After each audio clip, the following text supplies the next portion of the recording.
Boa noite, meu nome é Ana Paula Nogueira, eu sou psicóloga perinatal. Então vamos começar falando sobre como é que fica, né, a mulher após o nascimento do bebê.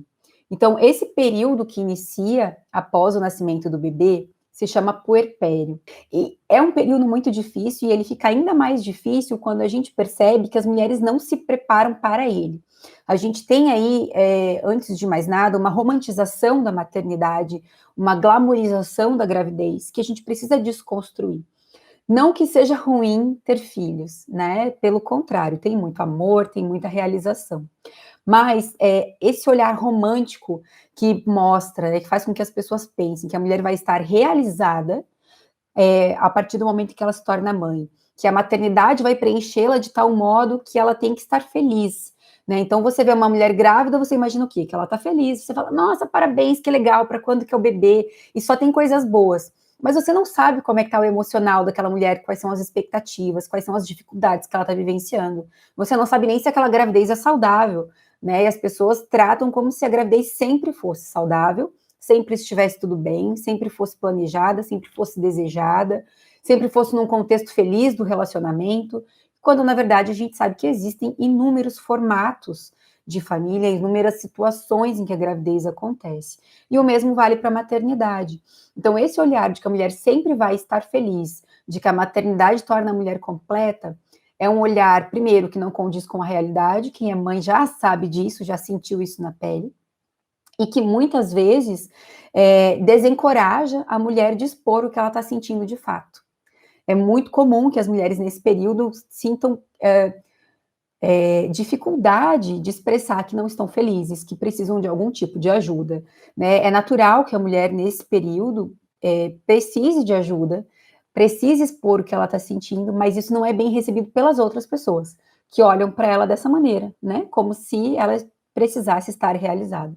E a própria mulher muitas vezes se culpa por não estar plena, por não estar realizada, por não estar feliz 24 horas por dia. Por isso a gente precisa falar sobre puerpério, né? E esse é o primeiro tema que eu quis abordar aqui com vocês. Então, o que acontece com a mulher depois que o bebê nasce? Primeiro, a gente precisa olhar na quantidade de transformações físicas que essa mulher vive num curto espaço de tempo. Então, em 9 meses, ela produz uma outra pessoa dentro dela, né? Então, o corpo dela dispensa toda a energia para produzir esse bebê, né? Para formar essa nova vida, para se preparar para amamentar, se preparar para parir. O parto, por exemplo, não é um processo que começa lá no trabalho de parto. O teu corpo se prepara para o trabalho de parto ao longo de todos os 9 meses da gestação.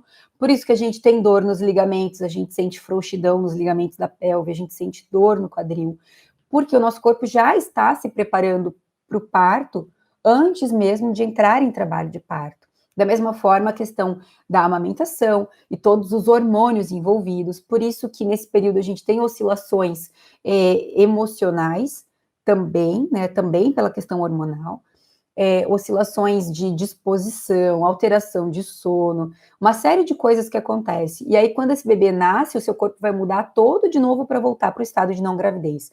Então, só isso já é bastante impactante, né? A gravidez, ela não é doença, mas ela é um período diferente da vida da mulher, ela é um período específico e que tem uma série de cuidados que se fazem necessários. Além das questões físicas, a gente tem as questões sociais, familiares, profissionais. Então, essa mulher trabalha, gosta muito da vida profissional dela e agora ela vai ter que parar. Como que é para essa mulher pensar que ela vai ter que parar? Que ela vai ter que fazer uma pausa, seja aquelas 4 ou 6 meses de licença maternidade, ou mais difícil ainda, se ela é autônoma, e aí ela vai ter que dar a própria pausa não remunerada para poder cuidar do seu bebê. E começa a lidar aí com essa primeira dualidade, né? Do, poxa, eu amo meu trabalho e agora eu vou ter um bebê, eu paro, eu não paro. Então, a gente já tem aí uma mudança importante na questão profissional dessa mulher, né? Depois disso, ainda tem a questão familiar. Então, esse casal que eram 2, agora se tornam 3. Essa mulher que antes era só mãe, antes só filha e esposa, agora essa mulher se torna mãe, tem uma mudança importante de papel dentro da sua família, e essa mudança de status e de papel dentro da família vai mudar também as relações. É muito comum a gente ver começarem a surgir aí conflitos, por exemplo, com a família do esposo, né, com a sogra, com o sogro, ou até da mulher com a própria mãe, por conta das questões do cuidado com o bebê, ou de ela continuar sendo tratada como filha, no momento em que agora ela é mãe, ela é protagonista, é ela quem toma decisões, né? Então, olha só, eu já falei de mudanças físicas, sociais, profissionais, familiares, e agora eu vou falar um pouco das mudanças psíquicas também, né? Então, essa mulher, ela não fica frágil emocionalmente só pelos hormônios. É errado a gente reduzir as dificuldades da mulher nesse período, as fragilidades que a mulher vivencia nesse período, só a questões hormonais. São muitas questões que impactam. Psiquicamente, essa mulher, ela vai ficar mais fragilizada, sim, também. É natural que ao longo de toda a gestação, ela passe por fases em que ela se sente potente como uma mãe em formação, e daqui a pouco ela se sente frágil como um bebê em formação. Ela se sente frágil, precisando ser também maternada. É natural, né, que ela faça essas oscilações, e essas oscilações vão acontecer também no puerpério. A gente costuma dizer também que no período de gravidez, principalmente no finalzinho dela e ao longo de todo o puerpério, essa mulher ela fica mais com o seu inconsciente mais disponível, os conteúdos inconscientes que a gente vai, eu digo que é a sujeirinha que a gente vai varrendo para baixo do tapete, questões emocionais que a gente não lida muito bem e que para ir sobrevivendo, né, a essas situações a gente vai colocando lá para o fundo do nosso inconsciente, lá para o fundo do nosso tapete. Quando a gente está no final da gravidez e no puerpério, esse tapete se ergue e essa sujeirinha vem para fora. Então, a gente começa a acessar algumas questões emocionais que antes a gente não acessava. Então, muitas vezes tentando reaver aí situações com a relação materna, com a relação paterna, curiosidades sobre como foi a sua vinda ao mundo, sobre como foi o seu início da vida. Tudo isso é muito natural de acontecer enquanto você está vivendo o início da vida do seu filho. E tudo isso deixa a mulher mais fragilizada. Então, o puerpério é um período que inicia assim que o bebê nasce, e ele tem uma duração aproximada de 2 anos, né? Então, como eu falei, não são os primeiros 45 dias, né, que normalmente o médico fala ali do puerpério fisiológico. Então, na psicologia, a gente fala desse puerpério que dura mais. E ele não tem uma duração exata, né? A gente fala de aproximadamente 2 anos, porque depende de uma série de questões do contexto daquela mulher, e depende de quanto tempo essa mulher consegue levar para se reencontrar dentro da maternidade, entender o seu papel como mãe e se reencontrar nos outros papéis, né? Esse é um ponto importante. E é natural que a mulher comece a perceber que está saindo do puerpério quando ela começa a conseguir se separar do seu filho, começa a ter interesse por coisas fora da maternidade. Eu digo que é como se ela estivesse submersa na água e aí ela começa a olhar para fora e respirar, né, respirar o ar puro ali fora. Começa a enxergar coisas além daquela água, para fora, né, da superfície. Porque a sensação que dá quando a gente sai do puerpério é essa também, que a gente está saindo, né, desse mergulho aí na maternidade. Então, é um período em que a mulher precisa ser cuidada, né? Precisa ser cuidada porque é um período que a gente tem um maior risco de desenvolvimento de adoecimento psíquico.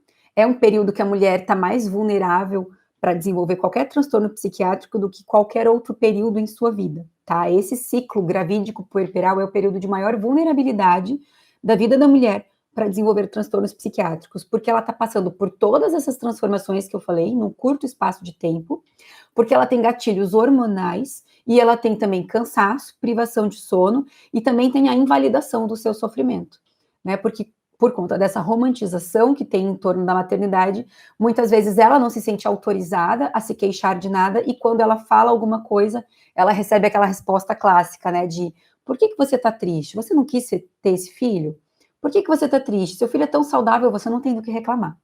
Então, ela vai sendo invalidada, né? E muitas vezes esse sofrimento que vai se calando e todo esse contexto de abdicações, de transformações, de privações, vai fazendo com que ela adoeça, né? Com mais facilidade, ela fica então mais vulnerável. Por isso também a gente precisa cuidar da saúde emocional dessa mulher.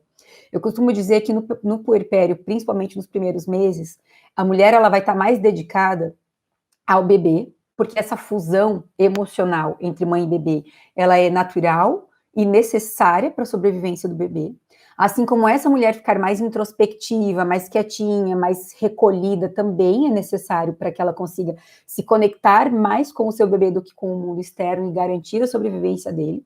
Então, se ela está focada no cuidado com esse bebê, alguém tem que estar focado nela, né? E esse é um papel muito importante, tanto do parceiro, se ele estiver presente, né, de ser o protetor dessa relação mãe e bebê, quanto da rede de apoio das pessoas ao redor dessa mulher. Então, um jeito bom de ajudar uma mulher recém-parida, recém-nascida, é você fazendo as coisas que ela fazia antes da casa, por exemplo. Garantir que ela tenha uma boa alimentação, garantir que a casa esteja limpa, que a despensa esteja abastecida, para que ela não precise se preocupar com o mundo externo e possa se preocupar em cuidar do seu bebê e dela mesma. Porque senão ela começa a entrar numa questão de uma sobrecarga mental muito grande, né? Porque cuidar de um bebê já é uma demanda incessante, né? O bebê precisa da sua cuidadora primária, que normalmente é a mãe, 24 horas por dia.